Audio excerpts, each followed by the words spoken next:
I'm Elex Michaelson. This week, the issue is racism and the presidency.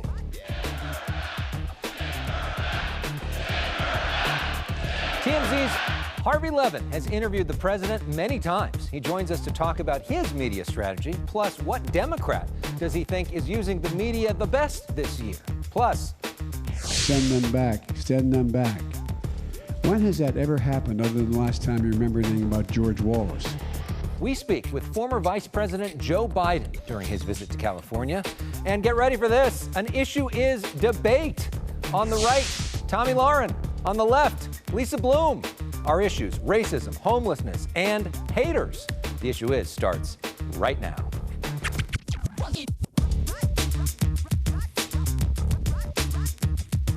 With the intersection of politics and entertainment so often seen, joining us this week is Harvey Levin from TMZ. Perhaps nobody knows more about that intersection than you. Harvey, good to see you.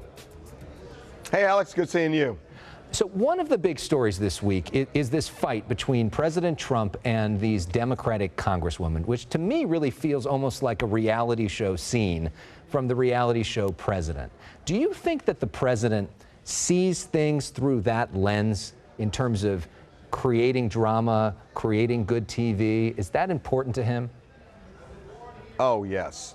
Oh, absolutely. I mean, when you look at his campaign, it was just riddled with that. But, you know, since he took office, and, you know, a lot of people thought he would do a turn and, you know, kind of shed all of that, and instead he doubled down on it because it worked for him and he got elected. Look, here's the way I see this. He's got a base, and that base is probably 40-ish%.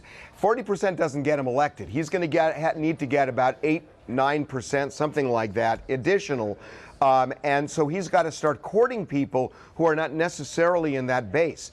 He knows what he's doing, and he knows that people are going to react to it. They know what I think he knows what they're going to say about him, and I think he wants it. I mean, I don't think Donald Trump is outraged that people are saying, you're a racist for what you said in these tweets.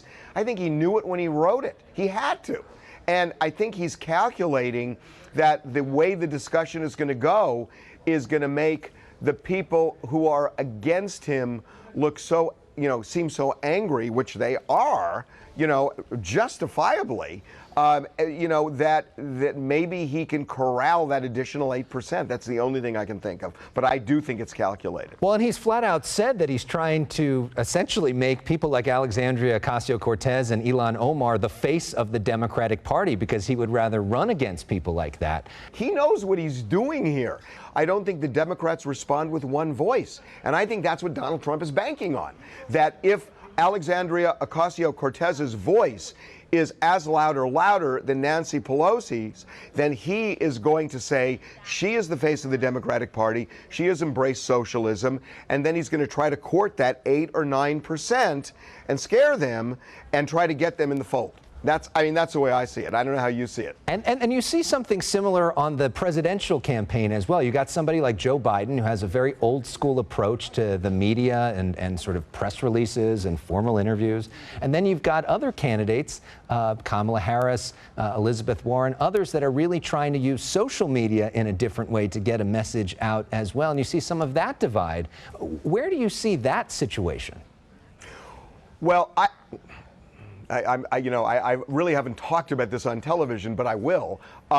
You know, I look at it a little bit differently because I look at people like Pete Buttigieg, and you look at some of the other candidates, Tim Ryan and others, who we've had on TMZ Live, and I think what they've realized is that when you go on cable news and think that that's the place to keep going, at a point you are preaching to the choir because every cable news station is, has an agenda, has a point of view, and they either hate Trump or love Trump.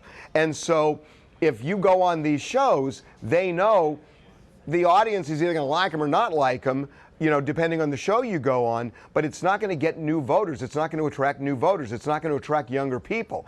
And, and I will say that Pete Buttigieg may be down in the polls, But when you look at Iowa and you look at New Hampshire, he's not that far down. And I really believe he is somebody to watch here because he is using the media, as far as I'm concerned, better than anybody and has figured it out better than anybody, than any of the candidates. And I would not discount him at all in this race because of that. And this week, Pete Buttigieg announced that he had higher fundraising numbers than any other Democratic candidate by a long shot, and that more Californians gave money to Pete Buttigieg than gave to Kamala Harris. I know. And you saw what happened in one debate with, Kamala Harris, that she spiked because of one debate. I think that all of this talk about polls and polling and all this other stuff is irrelevant. That the big thing that's going to happen, as far as I'm concerned, is Iowa and New Hampshire. Because whoever does really well there, everybody in the media is going to say, oh my God, they're the front runner now. And I've talked to people that are running Pete Buttigieg's campaign who say essentially it's Iowa or bust for them, and that it's all about Iowa, and they see things the same way that you just said. So quickly on the celebrity issue, though, because that's something that you guys cover so much. We saw Kim Kardashian recently going out and getting involved in the Susanna issue, and we've talked to her about criminal justice reform. We've seen celebrities get engaged in a way that they haven't before as well. Where do they fit in all of this? And do you think that their advocacy is effective? I don't think their advocacy is nearly as effective as some do. And I mean, you look at Stacey Abrams, she had Oprah Winfrey, she had so many people, and she lost. I don't think, especially outside of the coasts, that I don't think people like being told who to vote for. Their effectiveness is in fundraising. But in terms of endorsements, I've kind of, been in this rodeo for long enough and seen, politicians get endorsements from celebrities. And sometimes it not only doesn't help, there's a backlash. And lastly, just to wrap up with what you were saying earlier, do you think that Mayor Pete is the strongest candidate for the Democrats?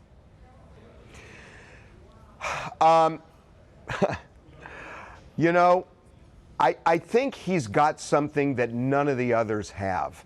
And part of that is, and Elex, I know you've met him, there's this authenticity to him where he's kind of unvarnished when it comes to politics, that there are so many politicians who, when they're in politics long enough, especially on a national scene, you can feel them choosing their words, and it doesn't feel like it's coming from here.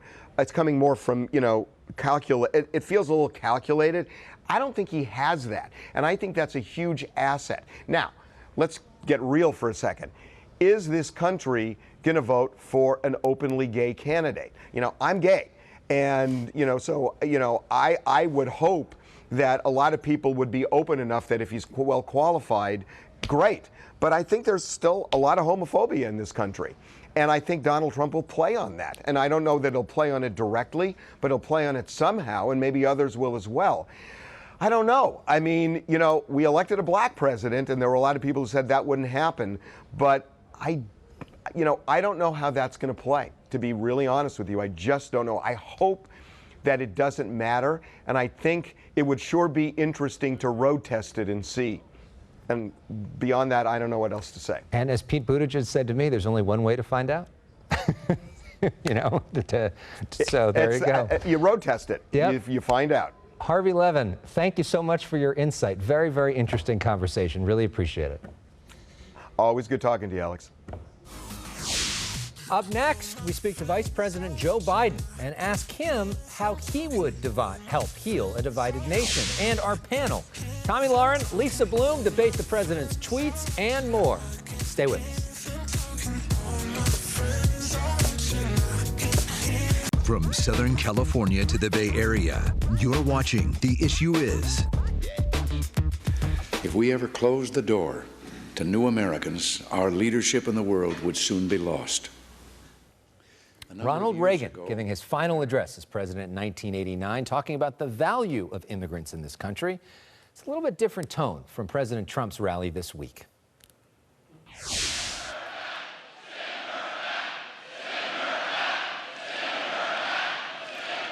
The crowd yelling, "Send her back," about Congresswoman Ilhan Omar. The president says he didn't like that chant, but he also didn't stop it at the time. Let's talk about that and more with our panel. Tomi Lahren is back. She's one of the best-known conservative commentators in the country. She offers insights, first thoughts, final thoughts as host of Fox's streaming service, Fox Nation. Her new book, Never Play Dead: How the Truth Makes You Unstoppable, is available in bookstores now.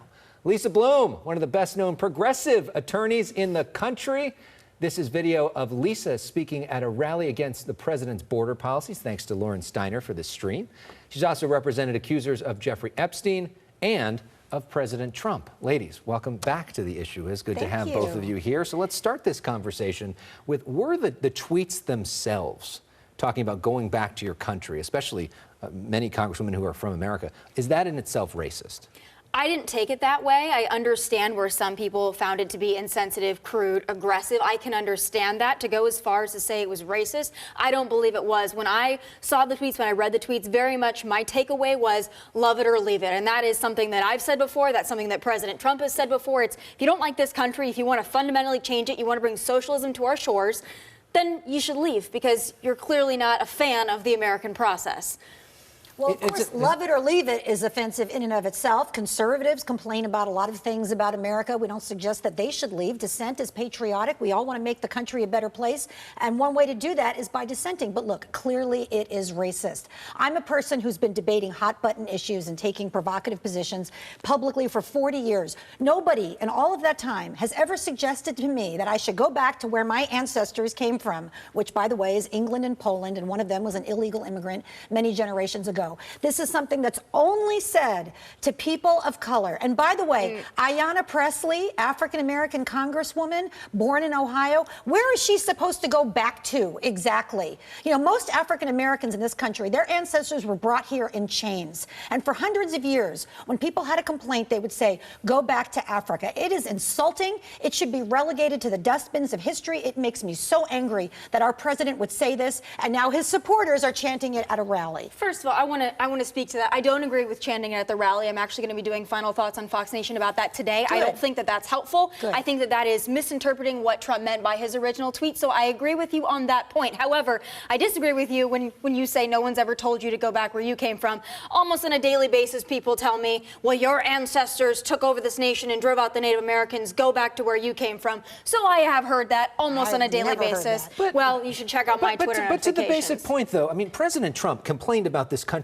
all the time. His entire 2016 run was complaining about this country. He talked about American carnage. He talked about disgusting. He mocked the president. Nobody said to him, leave the country. Isn't that part of the process? No, and I agree with you on that. I don't think we should tell people to just leave the country. I do believe, though, what he was referring to is if you want to bring socialism to this country, if you want to ravage this country, if you believe in open borders and a free-for-all, then maybe you don't like the values of this country, because that is not what our country is based on, is socialism, on things like the Green New Deal and the extremism that's coming from the left. So I agree, there's nothing wrong with saying that there are problems in this country. We all think there are problems in this country. But when you want to fundamentally change this country the way those four do, that's what he's taking issue with. That's what I take issue with. He ran on a campaign of radical change. He wanted to shake radical things up. Change, like Americans he wanted come to first. shake things up in Washington. He wanted to do everything differently, and that's what he has done.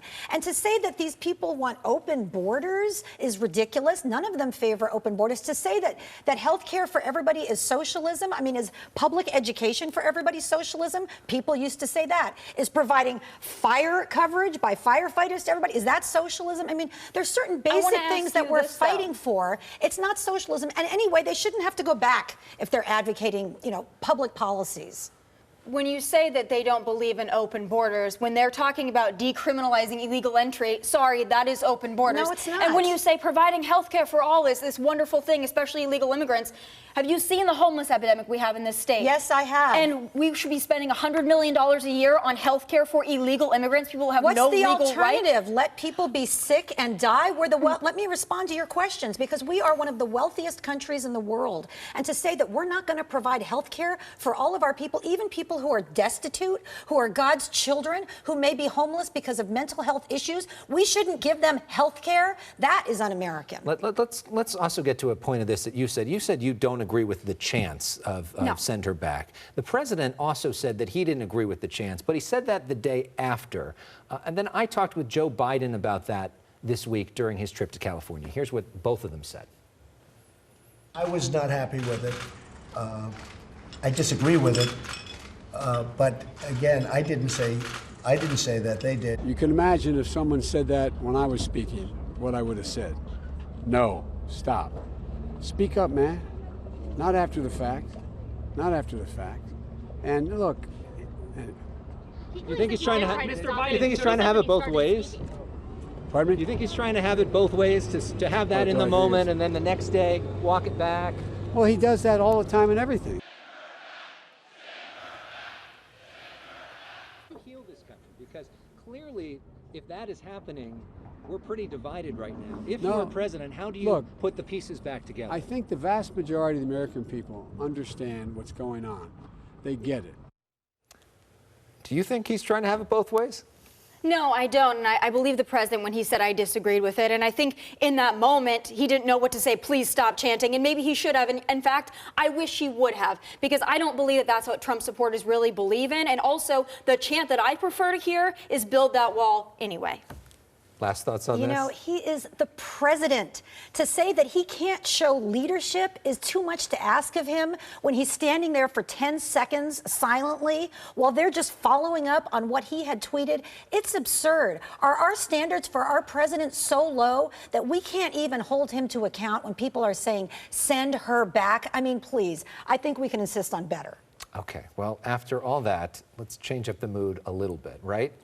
No worries. Hakuna Matata. We all like music. So there is a new Disney movie is out this week as Lion King. This is Donald Glover in the role of Simba.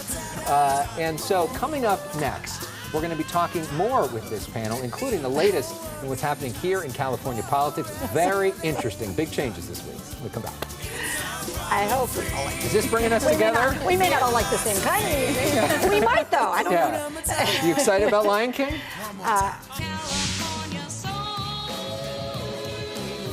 Quinnipiac released a new poll of California Democrats this week, and Kamala Harris pulled ahead for the first time. She's at 23, Biden at 21, Sanders at 18. While Kamala Harris may have the most momentum when it comes to polling, South Bend Mayor Pete Buttigieg has the most when it comes to collecting California cash. He raised more from the California than the California senator did. Here are the latest numbers for the second quarter. Mayor Pete at $3.8 million, Harris at $3.3 million, Joe Biden at $2.4 million. By the way, all three of them hosting fundraisers in California this week. They'll all be back on a stage for the next Democratic debate. It's in Detroit on CNN. It's going to be 2 nights, and now we know who will be on stage with whom. On night 1, Bernie Sanders and Elizabeth Warren will share a stage. That's on Tuesday, July 30th. Mayor Pete is also going to be on that night. Joe Biden and Kamala Harris, they'll be back together for a rematch on stage on Wednesday, July 31st. Back with our panel now, Lisa Bloom, Tomi Lahren. Lisa, where do you see the state of the race right now? I love Kamala Harris. I thought she killed it in the debate. I was very impressed with her. I've gone to some of her fundraisers, and, you know, she's not taking PAC money, and Mayor Pete is. I like Mayor Pete very much, but taking PAC money, I think that's kind of old school, and most of the Democratic candidates are not doing that anymore. Political Action Committee Yes, translation. Yes, where do you see the state of the race? I'm excited for the next debate. I think that the reason that Kamala did so well after the first debates is because people didn't actually watch the debate. They watched clips of the debate, and they watched clips of the debate wherein Kamala went after Joe Biden, and, you know, she hit some punches there, and they were good. And so people were watching clips of that, so they were very excited about Kamala, but they were watching a 30-second soundbite. They didn't watch the entirety of the debate. Although it did have record ratings, 18 million people tuned in for the debate, the highest rated Democratic debate ever. So at least some people tuning in, but a lot more people saw the clips. And as you were mentioning, in this viral world, that probably does change the way you go after somebody. Confrontation really rewarded right now, And so we'll see. I think what Democrats want to see is who has what it takes to beat Trump. And it really didn't matter what she said. What she showed was that she's tough. She's a fierce debater. She doesn't back down. She'll stand up to anybody. She'll stand up to her own party. And I think showing that she would stand up to Trump. Let's talk about California for a moment. A couple other issues this week. Real quick takes. There's apparently a rat explosion. This is happening at City Hall, downtown Los Angeles, other parts of the state. There was a study that came out that showed rat population way up, being blamed for some of the typhus outbreaks, some of these medieval diseases that are coming back. Some activists say part of the problem is that policymakers are not allowing for different types of ways to kill rats because they're worried about the environmental impact of that with other animals. Tomi, where do you see this? Is this sort of a bigger symbol for what's happening in this state? An infestation in California, absolutely. I don't know, again, I don't know the exact causes of this rat infestation, but I would probably say that the homeless encampment issue and the feces on the streets, that probably doesn't help much when you're trying to deter rats. So when you have your streets and your highways and your interstates being filled with those wonderful encampments, that certainly doesn't help the problem. I mean, where do you see this? Because they do say that the homelessness is to blame for this, and some are saying maybe this is another example of liberal policies not working. Well, shame on us for having over 50,000 homeless people in Los Angeles. That is to our shame. It is horrendous. It is horrendous mostly for the people who are homeless, but also for the businesses and for everybody else. We passed a bond measure of over $1 billion to build the housing. The problem is nobody wants it in their backyard, right? The NIMBYs. And so it has to be, I suppose, forced into different areas, different parts of the city. We also have to have denser population allowed in different parts of the city so that we can build apartments. People don't want that, but we've got to address this issue. And lastly, another issue came out of Berkeley this week, and this is a question of potentially too much political correctness. They've said that they're not going to have manholes anymore. They're going to be calling them maintenance holes. They're getting rid of pronouns when it comes to referencing anything. So no more fraternities or sororities. It's the collegiate Greek system residents. Pregnant women will not be called pregnant women. It's just going to be pregnant employees. I know this is sort of your brand. Well, Is this just a softball? I think we agree that there are a lot of issues, not only in this country, but especially in California. So the fact that we're worried about word policing instead of actual policing of our borders, of our cities, and we're worried about offending somebody by the name manhole, I think that that's pretty indicative of where we're at in the state of California. Well, I think we can do multiple things at once. This cost $600 to change, so it was very small. And I think language. Give that to a homeless person. And I think language matters. We don't say newsman, we say newscaster. We don't say fireman, we say firefighter. You know, one of the arguments against Sandra Day O'Connor going on the Supreme Court in 1981 was, well, we can't have a woman because it's Mr. Justice. So we've changed language over the years to be more inclusive, and I don't see anything wrong with it. We should continue to do that. The only one that sort of surprised me is the pregnant woman, because I don't know how you be a pregnant man. Because you could be transgender and you can still get pregnant. But and people get to be identified by the gender that they But then you'd be a pregnant associate with. woman, right? Not necessarily. You could be a transgender man and you could still get pregnant and give birth. Only in California will we be discussing this, by the way. No, that's Only not in true. California. There's transgender people all over the country, and I'm so glad that they're finally getting some of the respect that they deserve. Okay, well, as we go to break, some assistance from Taylor Swift, because both of our panelists have dealt with plenty of haters in the day. That is true. So what's their advice for shaking it off? We're going to have it right after this. Haters gonna hate, right? Taylor Swift fan? Absolutely. Okay, well, there you go. Yeah.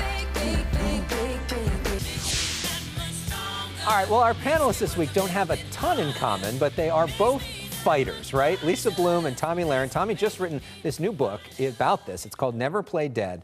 I'd love to read one quote from it that I think sort of talks about this concept, right? It says, here it is, put up on the screen. I've been fired, sued, dropped, disinvited, heckled, laughed at, slandered, betrayed, and dumped, but that didn't break me.